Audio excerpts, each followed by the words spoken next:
Измори ли се? Запита го тя по някое време, спирайки на едно място. Малко, потвърди Делян.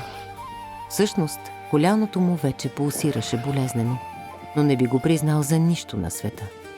Бяха стигнали до своеобразен пристан, край който имаше изкарани няколко стари лодки.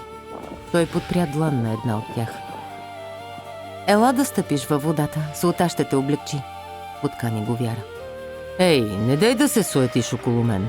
Ела, хвани ме за ръка. Делян се втренчи в протегнатата й длан.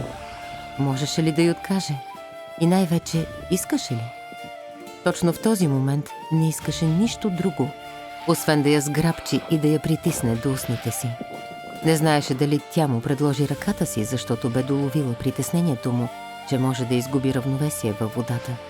Или просто защото топлата лятна вечер, луната и морето, вълните, тихият разговор между тях, така бяха изкристализирали самотата й, че тя имаше нужда да се докосне до друго човешко същество.